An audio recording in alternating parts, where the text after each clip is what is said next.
Well, happy Monday people, and welcome back to the channel. I hope you've all had an absolutely unreal, epic, chilled weekend. It was a bit of a warm one, but however, we've got a 2017 Ford Fiesta 1 litre Ecoboost behind me, and it is a little bit poorly. Now, this vehicle has covered 62,000 miles. Now, if I give it a little bit of a start up, you're going to see what the complaint is.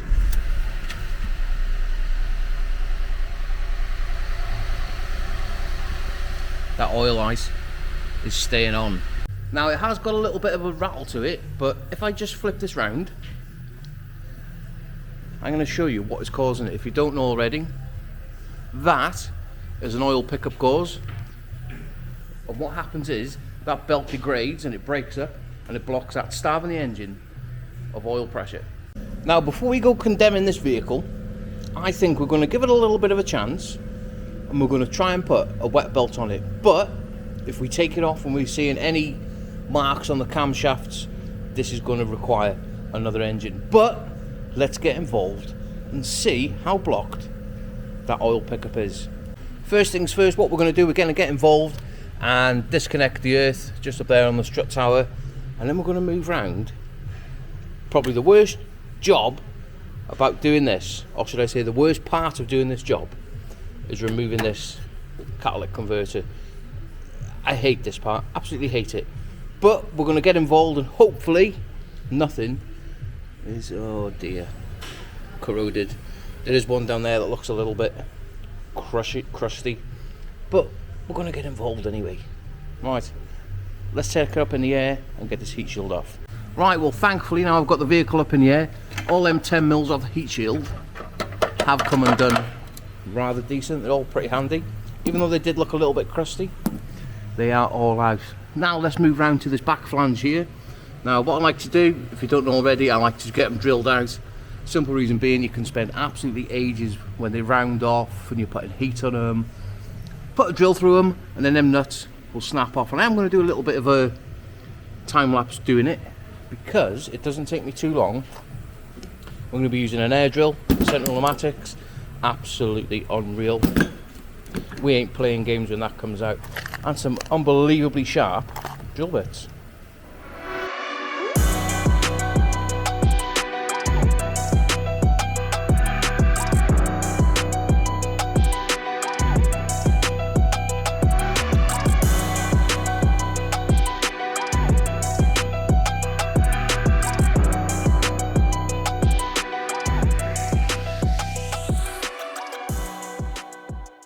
Right, now with that bolt drilled out, what we're going to do is get our 15mm on it, and that bolt is going to snap pretty much a little bit like that.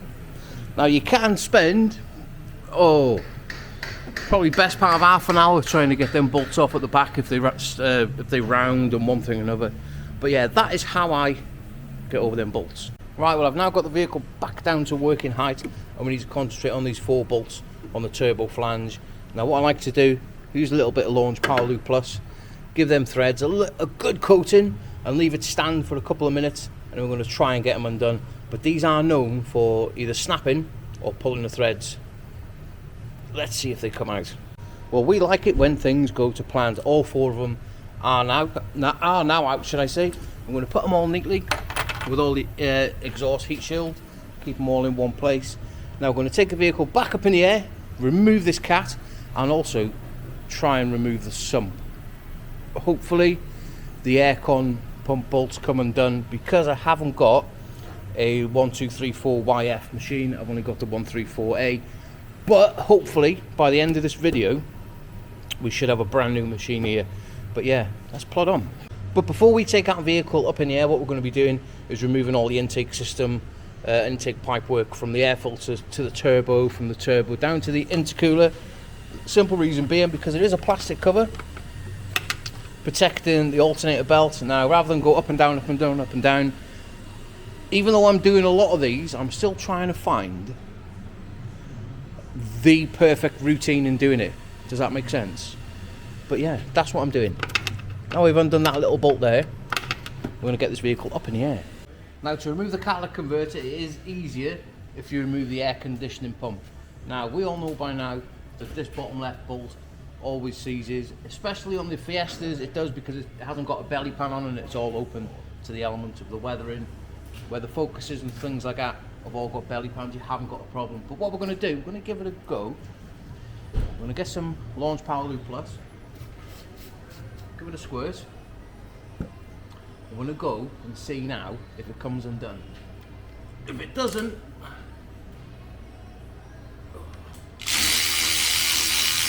it's come undone. Oh, that's made my life so much easier, so much easier. Right, well, with that catalyst now off and out the way, we obviously the air conditioning pump is just hanging there. Be careful with it, you're not bending any pipes or anything, but we need to go now and remove the alternator, tensioner and the idler. But while I'm doing that, I'm letting the oil drain into a lovely little receptacle. By the time I get all them off, we can go ahead and remove the sump. Right, now with everything out of the way, what we're going to do is jump ahead and get this Sumperoonie off, and I'm going to throw it into a little bit of a time lapse.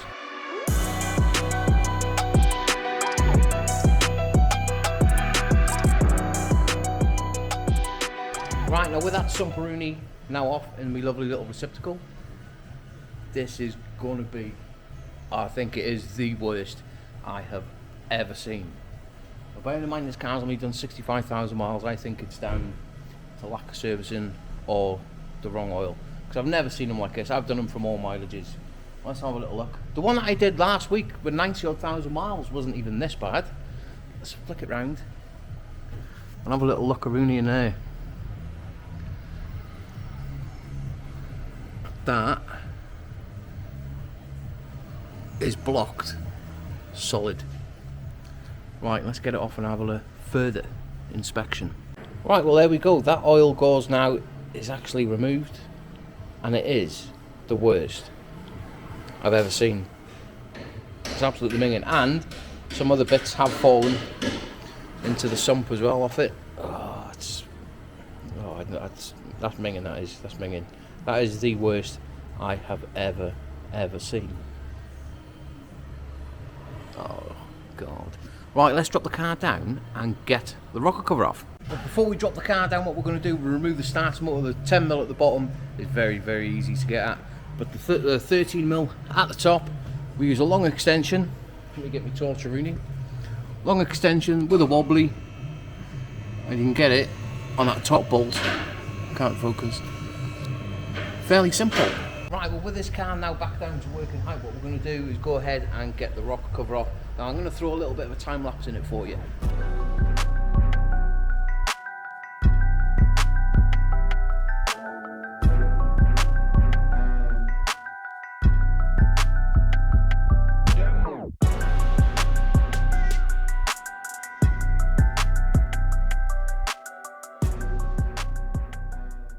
Right, now with that rocker cover out of the way, we can have a little look at the camshafts, and they all look in relatively good condition, to be honest, considering the oil pressure light was on.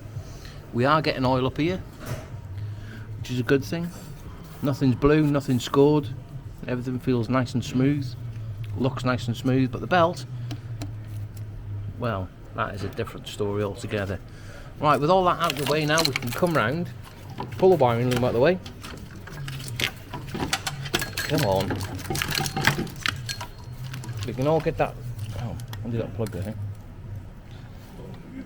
We can pull that out of the way, remove the throttle body and the plastic housing, and then we can make a start on getting the timing cover off. Now, before we take the vehicle up in the air and make a start on removing the crank pulley and the timing cover, we're going to lock the camshafts up, and the tool that I use is a laser tool, 6952. I don't know if you can see that.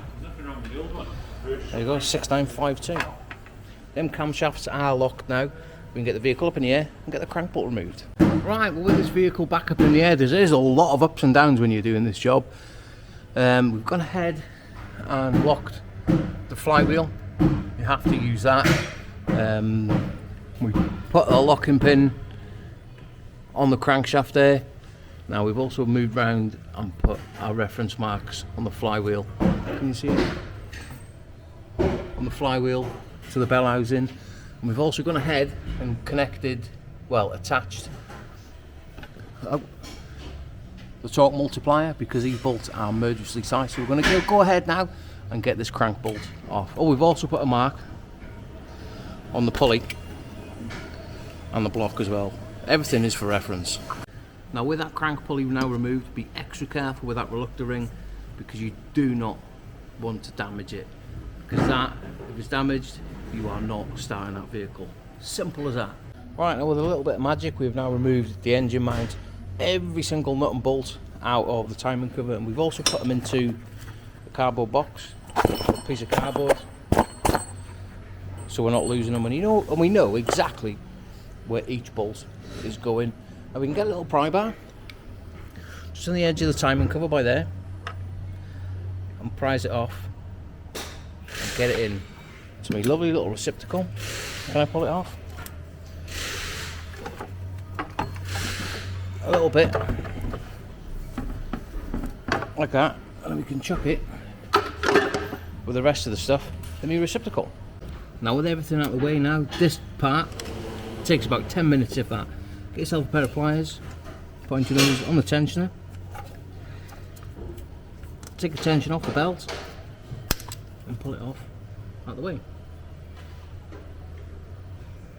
And then we're going to get our 10 belt.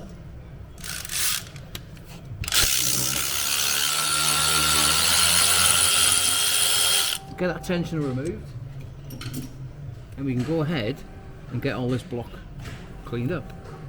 Right, now with that block looking pretty much a million times better than what it already was, which is pretty much perfect in my opinion.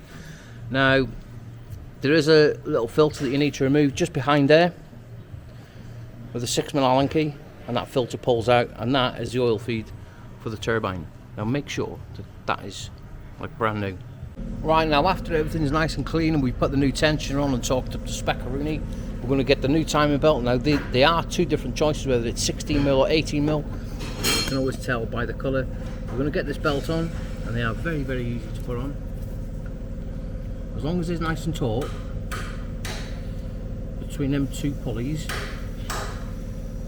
and get it around the crank. Now I have already put the brand new oil pump drive belt on because it is having the new oil pump as well.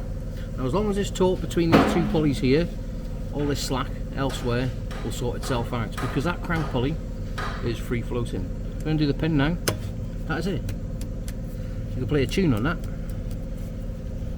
Right, now let's move round to the timing cover. As you can see, I've made this absolutely spotless. And how I've done it is with a wire brush and some brake and clutch cleaner and a bit of an airline, and we've blown everything out to make sure that there's no debris in there whatsoever. And we've also put some sealant on it. Now what I'm using is BGA, where's it gone? Is BGA sealant. It is absolutely insane. Now I'm going to give that, now be careful in this warmer weather, this sealant will go off quicker than expected. So just give it a couple of minutes, a little bit of a skin foam on it, and then we can get it put back on. Right, now I have gone forward quite a bit and we have put that timing cover back on, and everything is now torqued to spec-a-rooney. We've also put a brand new water pump on this vehicle as well. Now if you've done your sealant right, you should get a nice thick bead of it in there. Right, well it is, what time are we on? We are at 1:15, and I'm hungry, so I'm going to pop for my lunch and then we can finish off rebuilding it. Well, I am now back underneath the vehicle, and as you can see on this vehicle we have put a genuine brand new oil pump on it. Brand new oil pump belt. Now we've also taken this baffle plate off, the simple reason being to make sure that everything is nice and clean. As you can see, it is spotless. I'm just going to put this baffle plate back on now, and then we're going to tighten the crank pulley up. Now before I go ahead and put the crank pulley on, you have to put a friction washer, and what that does, that stops the pulley from twisting as you're torquing it up to spec. Now once that's on, it's nice and flat, we're just going to tap a brand new crankshaft oil seal in it. Right, well I've now gone ahead and we've put the crank pulley back on. It is a little bit of a nightmare and they are a pain to do. You've got 25 newton meters on the, and then 70 newton meters, then put the torque converter on, torque multiplier should I say, and you've got 60 newton meters and then 5 stages of 90 degrees. Now if you've done it right, what I like to do is leave that pin in, and if you can move that pin in and out nice and freely, that is absolutely perfect. I am now at a stage where I need to get this sump on, but before we put it on, we're going to put a little bit of sealant in the two corners where the timing cover meets the block, and also on this rear crank seal here. Now we're going to have to be pretty quick with the sealant because it is going off rather quickly today. Put a nice bead all the way around. We're going to leave it a minute, and we're going to slap it on and get it torqued up to speckaroonie. Right, well, we have now plodded on quite a considerable amount. I think I've caught sunburn inside the building. It is that hot today. Anybody else like it warm? I hate it. I'd rather have it cold so I could put a coat on rather than be hot. Oh, I would. It's an absolute nightmare. I hate it. Right, let's spin this camera around a rooney. Now, I've gone ahead, we put some oil in it. Now, I do prefer to use Bomber oil. Now, as you can see, I've poured, I think it takes about 4.6. What's going on with my camera? That's better. 4.6 litres of oil. Now, this car, it did have a little bit of an oil leak from the rocker cover, but we have got a brand new rocker cover gasket to go back on. Now, before we put that rocker cover on, what we're going to do, we're going to remove the vacuum pump off the end of the cylinder head here. Runs off the camshaft. Now, inside there is a little filter. As you can see, we need to get all that belt out of there. Look at it, that's absolutely minging, that is. And if that blocks up, that can cause your brake pedal to go extremely hard and lose your brakes. So we're going to give that a clean out with some brake and clutch cleaner with a bit of an airline, and we're going to get it refitted. Right, now I've spun the engine over and made sure all our little marks that we put on the camshafts and the camshaft rear caps are all lined up perfectly. Now, put a little bit of sealant on the corners, on the timing cover by there, and also on the end of the camshaft carrier caps by there. And we can go ahead now and get this off, and then I think the next step will be me getting on the key and building some oil pressure up, hopefully. Finally, we are now all back together. Now, before it does its first initial start, what we're going to do is wind it over on the key, make sure the coil packs are unplugged. Earth's connected, we've got water, oil. Let's get in the car and give it a wangaroonie. Let's see what happens.